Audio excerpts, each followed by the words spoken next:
Hello and welcome to the first DBE briefing this year. This termly briefing brings you an update from the Diocesan Board of Education and our team of officers, offering news and information to inform you of how, as church schools, we can support and resource you, as well as providing details of things to look out for and that are coming up from the DBE team during this autumn term. This year we've changed the way in which these briefings are delivered, recognising and reflecting the busy nature of school leadership and the demands placed upon you to attend multiple meetings, briefings and updates. And so rather than sharing the briefing as a live online session, as we have done previously, instead we're presenting the content in this recorded video, making it available to watch when it's most convenient to you. It also means that you can refer back to it for specific items and share it with staff, colleagues and governors as appropriate. We really hope this makes the information more accessible to you and is just one example of how we are continuing to refine our practice and support to best serve you and your school. Well, we begin our briefing with a short reflection led by Ali Rice, our Distinctiveness and Collective Worship Officer.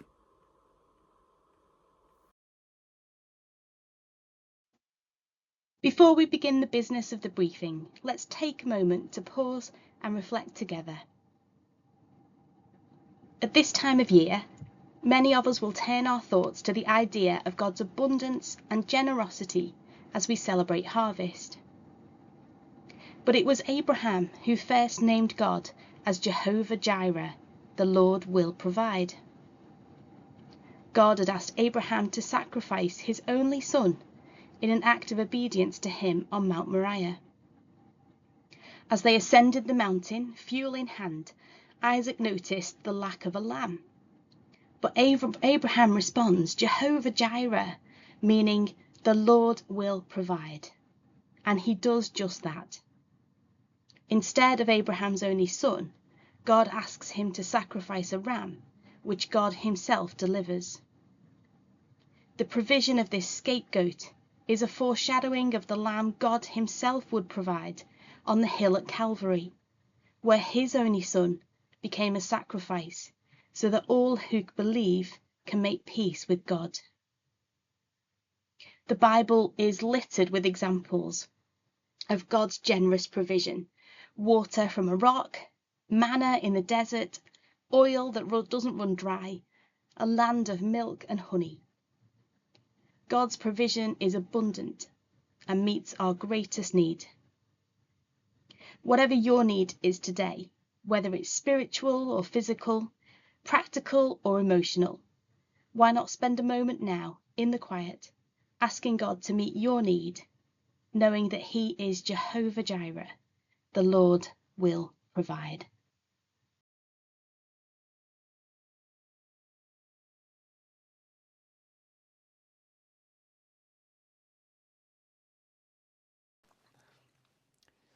Well, now for an update on the DBE team. On a personal level, I'm delighted to have returned to my substantive post as Director of Education, following a year-long secondment with the Diocesan Board of Finance. I'm very much looking forward to reconnecting with our schools this year and engaging in the really good work that's happening right across our church schools in the diocese. Well, as I've returned to the education team this September, Sue Noakes, Deputy Director of Education, has been formally seconded for 3 days a week to continue her work as CEO of the new Diocesan Academy Trust, CDLT. And we're delighted that after 2 years of planning and preparation, that the new trust launched officially on the 1st of October and welcomed its first tranche of founding schools. As a result of her secondment, Sue will be working for the DBE on Tuesdays and Fridays throughout the year. So please do be aware of this and allow sufficient time for Sue to get back to you, or consider contacting myself or another member of the team, particularly if your query is urgent. Well, in the summer we said goodbye to Sue Glover as our primary RE consultant. Sue will be known to many of you and has provided RE support in the diocese for over 20 years. Jen McElveen has previously had oversight of RE in her role as Christian Distinctiveness and Science Officer and so she'll be taking a greater lead in our RE strategy and work going forward. Jen, along with the rest of the DBE officers, will provide a more detailed update later in this briefing.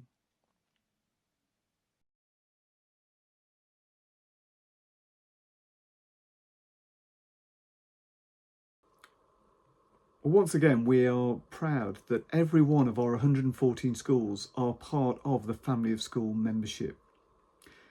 We really pride ourselves in the relationship and partnership we have with each of our schools, and we're always seeking to find new and innovative ways of providing the resources, support and training that enables you to thrive as a church school. Now, we do recognise the ongoing financial constraints that are being placed on schools in the current climate, and realise that this is becoming even more challenging. Our aim is to provide a range of services that are both cost effective and offer good value for money, which also provide flexibility and can be tailored to your specific needs and priorities as a church school.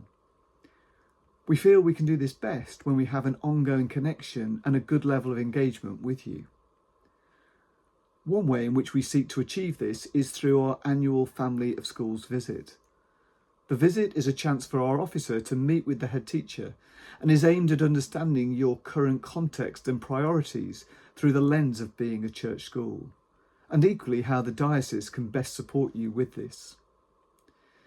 As part of the visit, we'll be able to highlight and signpost you to resources, training and networks that are available and will best support you. In addition, we can also offer bespoke, tailored support for specific aspects of developing your Christian distinctiveness. The Family of School visits are scheduled to take place throughout the school year and are conducted by our DBE officers along with a small number of diocesan head teacher consultants. They'll be in contact with you directly to arrange the visit in due course. Some of these visits have already taken place and others are due to take place later this term or further on in the year. Following the visit, you'll receive a summary report that details the key points discussed and any actions to be followed up. The Family of Schools visit is just one component of the wider range of services available to you. And I would encourage you to make contact with a member of the team who would be happy to answer any queries you may have or look to provide or signpost you to the guidance and support that you need. All of our team's contact details can be found on the DBE website, chesterdbe.co.uk. And from the homepage, simply click on the Contacts tab. You'll also be able to access comprehensive information of all of our programmes, courses, conferences and resource materials.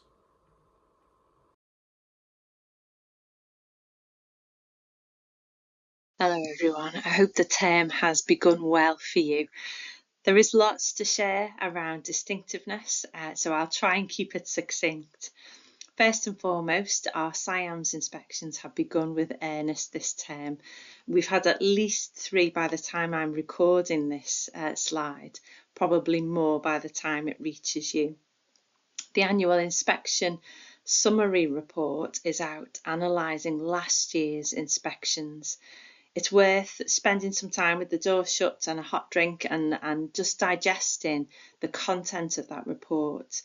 There is much value in many of the findings from this year. But I'm going to just share with you the first quote from the executive summary. Evidence from inspections is unequivocal. Where leaders understand their school's contexts and develop a theologically appropriate vision in response to this, the vision is effective in transforming lives. That's really powerful stuff, isn't it? And much of the report evidences how that transformation takes place throughout all of those inspection questions.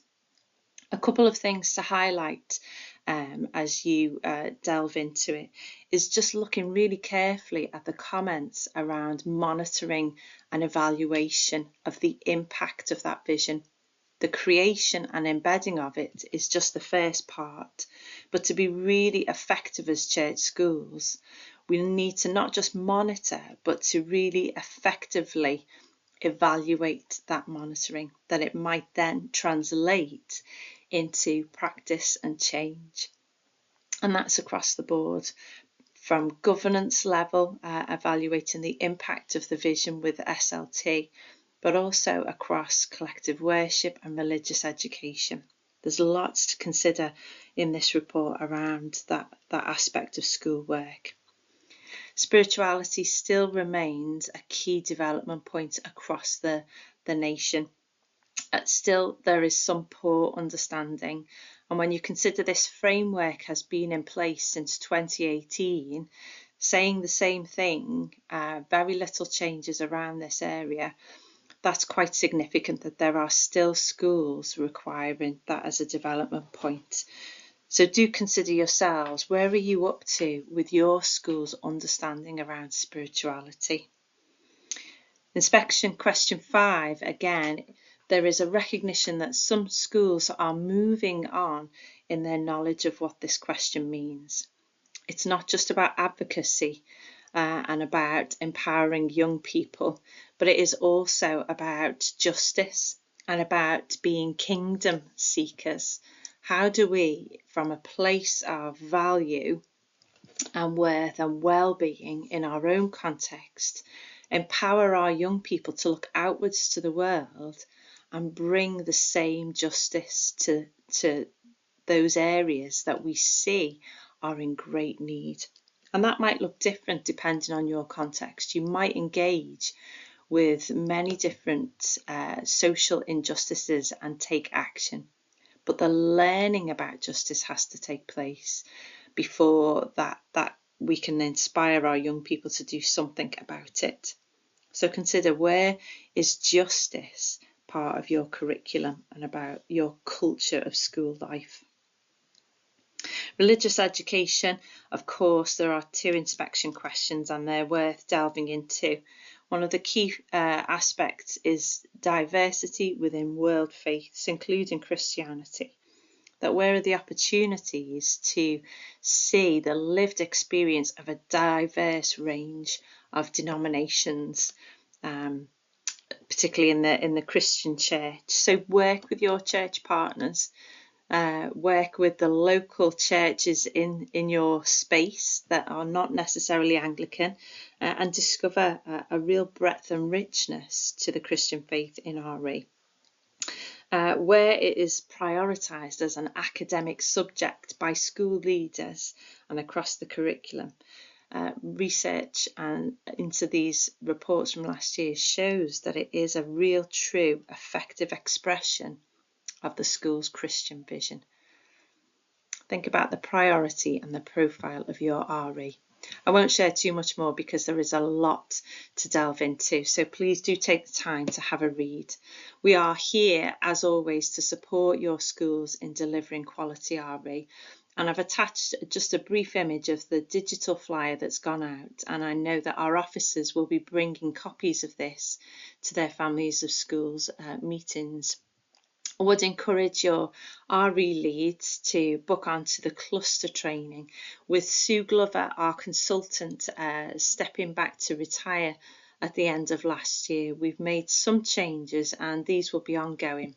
Our first cluster network will be on Zoom on the 23rd of October next month, and I would encourage you to make sure that your RE lead books onto those. They will be an hour after the school day, and a real place to find information, to network together, to share good practice, to find out what is going on in the national picture of religious education. I would encourage you to explore that flyer further, the hyperlinks, particularly around world faiths and views, to support you in delivering on those. They're going to be really valuable. I want to also thank those school leaders who have faced opposition and challenge over the last year with the standpoint against you taking young people to various places of worship. I don't take it lightly that these are really difficult circumstances to engage with your school community, but actually it just reiterates all the more how needed and valuable these experiences are. So please don't stop doing those. But if you find that you are coming up against opposition and challenge, please do contact us and we will support you through that. I would like to draw your attention to a few other areas through this slide. First of all, save the date for the RE Subject Leaders Conference. That's going to be the 21st of May next year, 2026. I'd also draw your attention to the ECT programme. There's a free welcome for all ECTs on the 20th of October. And I'd encourage you to sign your ECTs up for that. You might want to further sign them up for the additional days of the full programme. I know in the past it has been incredibly beneficial to each of those delegates that have taken part with their extended learning. I'd encourage you also to consider whether your middle leaders, your subject leaders, might benefit from the Aspiring to Leadership course. It's run across the 5 Northwest dioceses in a similar way to the Christian Leadership course, but really focused on middle leaders. You can read the quote from one of the head teachers in our diocese who sent 2 delegates last year. The places are limited, so if you wish to book, do follow the link on the page there. And finally, we have Christianity as a global world faith resource. I attended training with the national team last week, and it will be great to roll this out, and plans are in place for that. But one of the things that we would love to be able to do is to have a co-facilitator to work with myself to deliver this training to our schools. The central team in the National Society for Education advocate for global majority heritage background co-facilitator to work with the diocese. If you know of anybody in your schools who you think would love to be involved with this, it would be great CPD for them, but you know has the skills and qualities to be able to deliver some training, then do get in touch with me, and I'd look forward to hearing from you. Thanks so much. One last thing before I go is to draw your attention to some further CPD. 2 things that are taking place this autumn. The first is the Bible course. We're running a monthly session. It's an hour on Zoom for those people who want to get a greater and deeper knowledge of the big story of the Christian faith. That might be to support your distinctive Christian vision in school. It might be to support your teaching of religious education. It might just be for your own personal subject knowledge, or to consider how it speaks into the way you lead your school. It's 9 sessions, each 1 hour long, over the next 9 months. Have a look at that. There is also a Makaton training course where Makaton have partnered with Know and Grow to create a faith-based language in Makaton. Specifically, will support your collective worship and your religious education teaching and being inclusive in all of those. So do have a look at our CPD programme, and I'll look forward to seeing you there.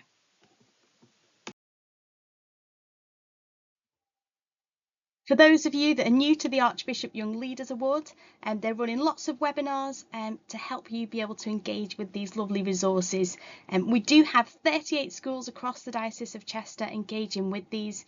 So if you ever want to be put in touch with a school already taking part, then do get in touch. There's also going to be free Advent resources running again for collective worship, and they usually run for around 4 or 5 weeks in the run up to Christmas. They're definitely worth having a look at. As Jen said, the SIAMS annual report is out now, and it'd be great to have a look at IQ3, all things collective worship, in that report. There's a particular recommendation for school leaders that says that it's really important to pay attention to the interconnectedness between spirituality, the curriculum, and spiritual flourishing, and in doing that, apply that learning to both the curriculum and to collective worship. If that's something you're interested in digging into a little bit more, we are currently running a spirituality programme, or do get in touch. Lots of other training opportunities are taking place, particularly over spring term. We've got our ongoing collective worship leaders network, which will take place each term. That is a great chance to share good practice, to be inspired, and to encourage our collective worship leaders in the important work that they're doing, and signpost them to current resources and guidance. We're also going to be running a collective worship programme in the spring term, which would be great to bring staff along to as part of a staff meeting over Zoom. There'll be one session a month for 3 months, so 3 sessions in total, which will look at good practice in terms of collective worship. We'll dig into things like singing worship and celebration worship and how we can really look for spiritual flourishing in those opportunities. And we'll also be taking some time to think about evaluating the impact of collective worship. We'll also be running a session where leaders can come along and dig into planning collective worship over a long period of time. So there'll be some training and there'll be opportunity to actually dig into that and come up with a 4-year rolling programme to start thinking about the kind of view of worship over the long term. There's still lots going on with Faith in the North, and by the time you hear this, the Lord's Prayer moment will either be taking place right now or just after you've heard this message, but it's not too late to get involved. You can head over to the website and there's lots of activities on there for you to get involved with. There's also the Lord's Prayer Journey, which is a series of 7 collective worships that are free and totally amendable, so you can make them and amend them for your school setting. And if you go to the DBE bulletin, there's also lots of creative ideas of how to engage with the Lord's Prayer as part of that too. I'd also just encourage you to go to the National Society website. If you're looking for collective worship resources, particularly looking at EDIJ issues, then they are producing resources fairly frequently. And they're also looking for schools who are using those resources, who are willing to give them some feedback. So if you're using them and you're happy to comment, do get in touch and I'll pass those on to the team. Thanks.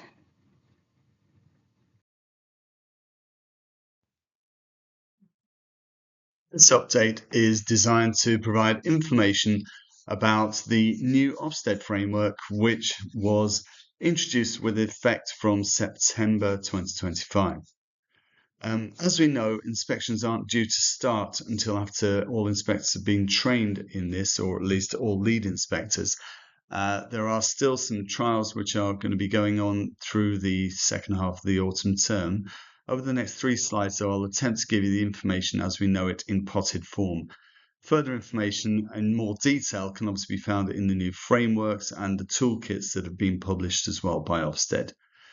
One of the key areas are the new areas for inspection, which have been slimmed down following consultation to 9 key areas, plus early years and sixth form for those schools to which that's applicable. In terms of curriculum is looking very clearly at whether leaders design a high quality and ambitious curriculum for all their pupils. Particular regard is being given to the impact on disadvantaged pupils, those with SEND, those who have been involved with children's social care, and any other children that may have faced barriers to their learning or well-being. There are some key elements within this, particularly with regard to teaching, is looking at how leaders and staff deliver the curriculum effectively, the implementation that was known in old language across all subjects, all year groups and key stages. It's really important that schools think about whether schools are giving their pupils strong foundations to be able to access the curriculum for later success. And that's in terms of academic achievement and the wider well-being, their health and well-being as well. This emphasis on children with SEND who are disadvantaged and so on cuts across every single area of this new framework. That consideration is now given within each of these and inclusion is also now separate judgment as well. So that provision for those learners will be judged separately, but also within each of these new grades. This idea that within curriculum, there is a need for there to be an ambitious curriculum for all children, which is delivered effectively across all subjects. They'll be clearly looking at the quality of that curriculum in terms of how well sequenced it is, whether it creates a clear collaborative approach to building learning as children go through, whether it's built in such a way that it can be actually adapted to be fit for purpose for all those children within the school. In terms of achievement, it's very much about whether the school provides a high quality education for all pupils. Again, particularly disadvantaged, SEND, and those other criteria already mentioned. It's about whether the school gives those children necessarily knowledge and skills and ultimately qualifications to succeed in life. There has been some controversy over the new framework because of what appears to be too much emphasis on how children attain, what their actual outcomes are. They're also judged in terms of this area, in terms of the progress over time that they make. It's really important that staff can provide case studies, proof of how children have made progress, particularly in those parts of the school where there isn't an external benchmark data set to be able to prove how well pupils are doing. Obviously, that's within all those other year groups that are not being assessed externally. So it's really important that within those groups there are case studies that show how well pupils make progress, but also that end group for each year group show how those children are being impacted by the curriculum choice the school has made and the teaching decisions that are being made. Assessment for learning is vital within this in terms of how reactive teachers are to the outcomes of children's work, whether they're adapting sections and sequences of lessons so that they're taking account of any misconceptions children may have as well within this. In terms of attendance and behaviour, the key emphasis is whether the school creates a calm and orderly environment in which children can thrive, and also the impact of the school's work on attendance, behaviour and attitudes of all pupils. Is the school doing everything it can in order to ensure that children are incentivised to be in school, that they are encouraged to work hard, that the curriculum has interest built within it, to make sure that all those groups are encouraged to attend? And parts of that is also about engagement with families as well, breaking down barriers to learning. In terms of personal development and well-being, nothing's changed here. It's about whether the school and particularly leaders have established a coherent programme of personal development, not just through the curriculum that's provided, but also those wider opportunities and experience that have been provided for pupils. And it's about whether the school supports children to develop those knowledge and skills they're going to need for participation and success in later life. In terms of early years and for sixth form, it's whether the school meets the statutory requirements of these stages of school life and whether the school offers a high quality education for children. And again, those groups that have been highlighted and how those who might face other barriers have been given the opportunity to succeed, and whether there are successful starts to their education or whether people are being given the best chance of careers and success as they move out of school life as well. It's important that schools have a look at the toolkits that have been provided by Ofsted. They outline those key standards and criteria for each area, which I'll go on to explain in the slides that follow this. For a change, contextual data will be actively considered by inspectors. They'll want to know about the catchment area of the school, what the backgrounds are of families and of children coming into the school, what the demography is of those children coming.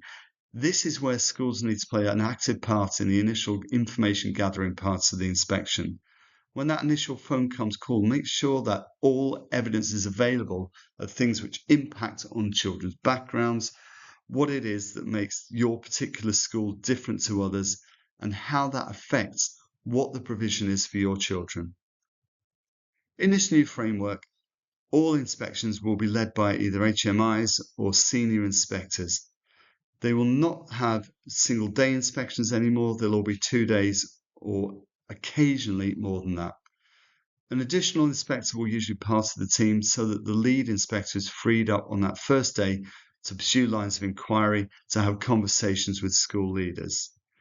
As I'll go on to explain in a minute, there is less emphasis on the role of subject leads and deep dives within this. In fact, deep dives have been removed. It's more around looking at the effective work that the school does across all aspects of its provision. Some other key changes to the framework which have been introduced this year will include the notorious report cards, and these have been subject to some changes in the last 12 months in response to some of the feedback which Ofsted received. The final grades which have been settled on by Ofsted are now exceptional, strong standard, expected standard, needs attention and urgent improvement. Initially, schools will be looked at in terms of the expected standard grade to make sure that they're meeting those basic elements of provision. Inspectors will then, if they find further evidence, once they're satisfied that this is secure, will either look beyond this to the strong standard or, if necessary, if there isn't enough evidence, looking at what needs attention further. As I've mentioned previously, there are no more ungraded inspections, and also deep dives are no longer taking place. Instead, you'll find that inspections are now looking at a complete assessment of the school's work across all areas. If any schools have areas that are judged to be attention needed, i.e. below the expected standard, there will be rapid follow-up inspections, and that will be usually within the first year following the inspection. This ensures that there's no lag time, and Ofsted have assured leaders initially that there are enough inspectors available in order to be able to carry this out with impact.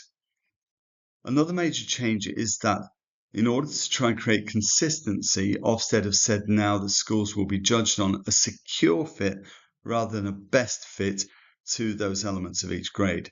This now means that schools have to meet every single bullet point within that grade. It's therefore really important when building up towards an inspection, schools think about the evidence they can provide to fit every single paragraph within those expected standard grades. Likewise, if schools are being looked at beyond that basic expected standard, there is an expectation that everything in the previous grade has been met as well as those at the grade that's being looked at. The new exceptional grade will recognise sustained outstanding practice over time. This is not a point in time when the inspection happens. It's looking at this having been well established. It'll be also emphasising transformational impact, particularly for disadvantaged pupils. And no longer are they looking at schools having to actually provide evidence for this. This will be evaluated by inspectors based on the evidence they collect during the standard inspection process. The key thing to emphasise about this is its exceptionality. It's looking at the very best of the best practice. This is not in line with the old outstanding grade. It's looking at something which provides exceptionality at a national standard. There'll also be an exception that any schools graded at this level will support other schools in order to improve their practice as well. In terms of when everything happens, the first half of this term in autumn, there are no routine inspections taking place. It's a training phase for inspections. Also during this half term, any schools which are on the existing framework in terms of follow-up inspections that are necessary outside the standard processes will be taking place. With impact and with effect from November 2025, the new framework applies to state schools. However, initially, it's with those schools which have volunteered to be inspected. Then it'll be phased in for routine inspections, probably from December onwards. With the Christmas week being accepted, that will be a training period leading up to Christmas. The likelihood is the vast majority of inspections will resume from January 2026. So it's important for school leaders to think about what the implications are for them in preparation for this quite new radical approach to inspection. Within this, there are strategic planning implications. Governors and senior leaders need to be ready for this new format and also ensure parental engagement strategies are as strong as possible. We understand that this is difficult in some circumstances in some communities, but Ofsted are very clearly looking at how much part do parents play in the life of the school across all of these areas for inspection. It would be prudent, if it hasn't already been done and isn't a part of the regular work the school does, that inclusion audits are carried out. It's important that you look at the quality and the breadth of provision for SEND pupils, disadvantaged pupil support, and safeguarding provision ahead of those inspections. This is so that in plenty of time, you can look at where there may be any gaps in your provision, where there might not be consistency, and to look at whether you really are emphasising the education of those children, as well as the broader implications for all of your pupils as well, simply because there'll be a spotlight on those particular areas and those groups within all other aspects of the work that's being carried out and all those areas for inspection. It's important that you think about how you can demonstrate how the school looks after the well-being, not just of staff, but of school leaders as well. This has implications for the senior leadership team and also for governors as well, to make sure that it is a concrete demonstration. There isn't just lip service being paid to this. It's built into the fabric and the development planning for the school to ensure that, particularly when we're talking about all of these significant changes, that staff are encouraged to think about how this might impact on their well-being and to make sure that it's mitigated as well. Workload reduction measures are obviously part of this process, and thinking about, okay, if we're introducing new work, new ways of doing things, what can we do to reduce or eradicate other pressures on staff as well in order to give this space to breathe? I think in terms of inspection readiness, yes, it is likely there is increased scrutiny as part of this. However, the approach Ofsted say should be seen as being more collaborative and more consistent as well in terms of inspector practice. It's vital that school leaders take the lead with this new framework and actually steer inspectors to what they want them to see. What are your key priorities?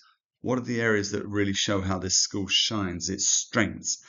What are its areas for improvement? And how do you want the inspector to actually look at these? In terms of potential risk of misinterpretation, it's possible the new grading language may cause some confusion. The expected standard is not the equivalent of a current good grade. It's a completely different grade that is the de minimis of what schools should be achieving. As I mentioned in the last slide, the exceptional grade is not outstanding equivalent. It denotes sector leading practice. Ofsted also says that more frequent inspections don't mean harsher judgments, but more opportunities to actually demonstrate improvement.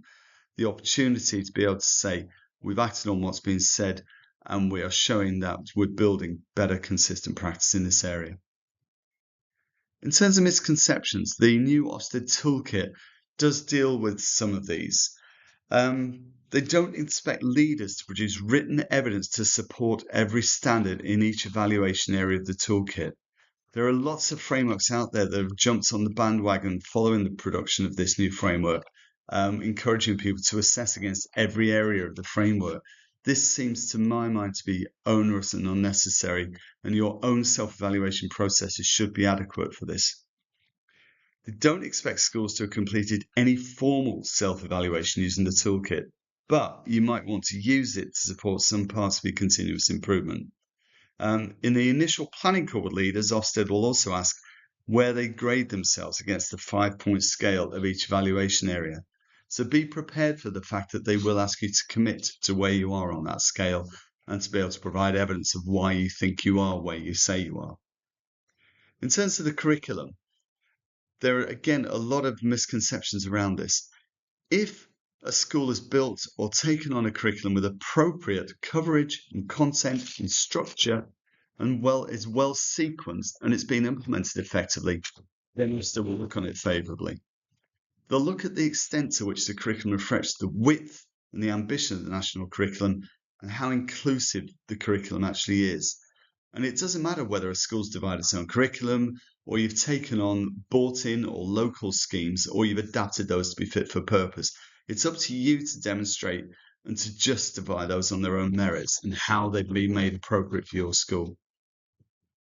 Interestingly, with regards to AI, Ofsted inspectors won't inspect the use of AI or any AI tool. However, if you've used it in any way to improve, for example, workload or to help with planning, it might be useful to mention this because it shows progress in how you've improved the format and the strategy of the work you've done within the schools. We're at the very beginning of this new framework. It's not started yet. There will be further updates for leaders and for governors as we see this being implemented into the new year. By the time of the next briefing, we fully expect to have undergone some inspections and we'll hopefully be able to see what this looks like on the ground. For now, if you have any further queries, please don't hesitate to get in touch with me to find out any more information. But it's worth looking at the toolkits and it's worth looking at the printed information which came out this term. Thank you. Okay, so just a few updates for you regarding Let's Go Zero 2030, a strategy you will have hopefully heard a lot about in our previous briefings and through the regular DBE bulletins. There is some useful information here for governors, so it may be helpful to share this part of the briefing at any upcoming governors' meetings that you may have. So to briefly recap, a few years ago, the Church of England officially acknowledged climate change as a profound crisis for God's creation, and as a response committed the entire Church of England to attain net zero carbon emissions by 2030. Now, we appreciate this is an aspirational target, but an important one nonetheless, and as a diocese, we are committed to work with all of our available resources towards net zero carbon emissions by 2030. So just to provide a bit of context, there are approximately 4,700 Church of England schools in the country, which are estimated to collectively contribute 52% of total carbon emissions by building type for the whole of the Church of England. And it's for this reason that schools are integral to the Church's mission to work towards net zero carbon as a whole church. The Church of England has developed a comprehensive route map outlining the steps the Church will take to achieve net zero carbon emissions by 2030, and you can download a copy of the route map via the link on this slide. And similarly, the Diocese of Chester has developed its own climate action policy and action plan, which aligns closely with the Church of England route map and the Department for Education's sustainability and climate change strategy. Just a word on the Department for Education sustainability strategy, a copy of which can be downloaded via the link on this slide. Within this strategy, the Department for Education expects that by the end of 2025, all education settings will have nominated a sustainability lead and put in place a climate action plan. In fact, as we've previously shared on other occasions, there are 4 actions for schools to take by the end of this term, and those 4 actions are all outlined on this slide. If I can take each one in turn, so firstly, schools are expected to designate a sustainability lead who will drive sustainability efforts within your setting. Secondly, schools are expected to assign a governor to oversee sustainability initiatives. and there is a role description for the Sustainability Governor which can be accessed via the link on this slide. Thirdly, all governance structures should endorse a formal statement of commitment towards sustainability practices and have a record of this statement in their governance minutes. Some sample wording for this statement of commitment is included on this slide. And finally, all schools are expected to develop a climate action plan, sometimes referred to as a sustainability strategy, that outlines your school's approach to reducing its carbon footprint. The Department for Education has identified that a school's climate action plan should typically address the 4 areas outlined on this slide: decarbonisation, adaptation and resilience, biodiversity, and climate education and green careers. Now, we recognise that many schools have already established a bespoke climate action plan for their setting, and if you are an academy, it may well be that there is an overarching climate action plan established by the Trust for all of its schools, and that is absolutely fine. And during September, the DBE partnered with the national organisation Let's Go Zero to lead workshops for our schools in writing bespoke climate action plans. And thank you to all of the schools who were able to attend, and I know that those who did found it very beneficial to work alongside the Let's Go Zero climate action advisors and to have an initial plan in place by the end of the session.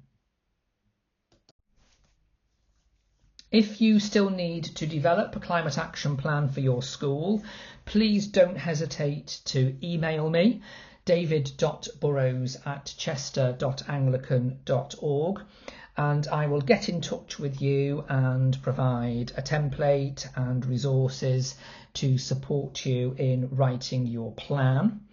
Further support is also available directly from Let's Go Zero, and you can visit their website letsgozero.org to access free online training, workshops and a variety of resources. Via the website you can also arrange a meeting with a climate action advisor who can provide expert guidance on your school's sustainability plans. Any questions that you might have, please don't hesitate to get in touch.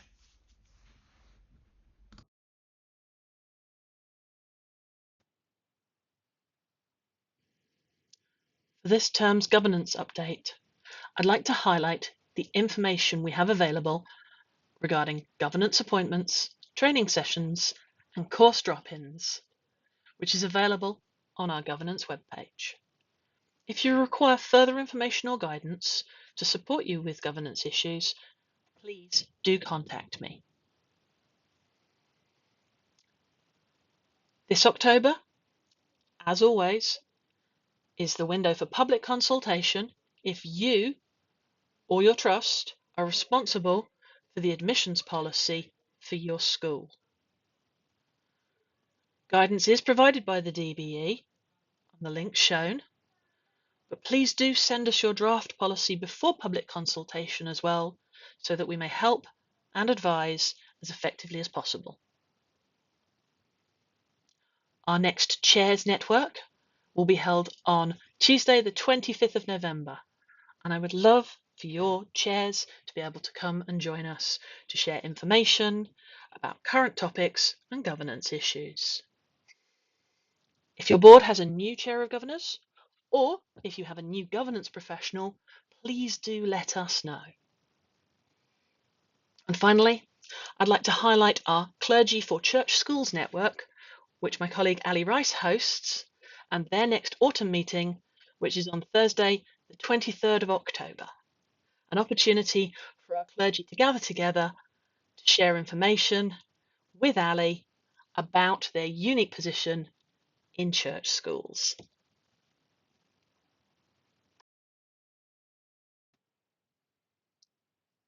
Our CPD highlights for the autumn term include our Senior Leaders Conference on Thursday, the 20th of November.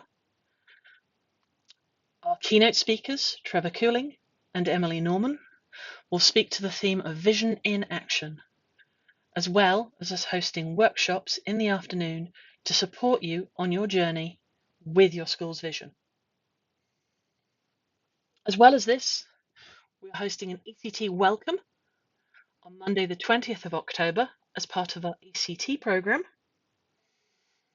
We have a Bible course for school leaders that starts from Tuesday the 21st of October. Our spiritual development programme begins on the 14th of October, and we have a free Developing an Inclusive Curriculum session on Monday the 24th of November. In addition to these and all of the other courses and opportunities for continual professional development that we host, there are our networks. Please do take time to have a look at these if you're not already part of one or more of our networks that support your church school distinctiveness.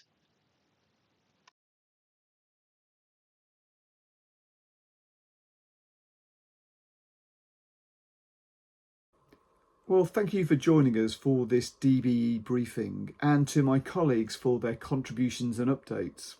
I hope that you found it both informative and helpful.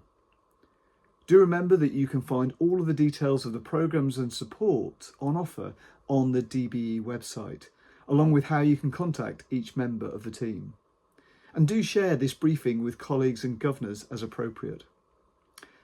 Well, we look forward to seeing many of you at our forthcoming Senior Leaders Conference on the 20th of November. If you haven't yet got tickets and booked on to the conference, there is still time. And can I end by reflecting our thanks and appreciation to each of you as you continue to navigate the many demands placed upon you as school leaders and the wider school workforce, for your overriding commitment in the name of Christ to champion each pupil, staff member, governor and family in partnership with your incumbent and church, seeking to live out your school's Christian vision and strive to enable all to achieve well in its broadest sense. And in turn, the DBE's vision has at its heart an education that encourages human flourishing for both children and adults, and Jesus' promise of life in all its fullness. One that is best achieved where our schools are communities that are loving in relationships, ambitious in aspirations, and bold in actions. Well, thank you for all that you are doing towards this aim, and we look forward to supporting you and journeying with you in the year ahead.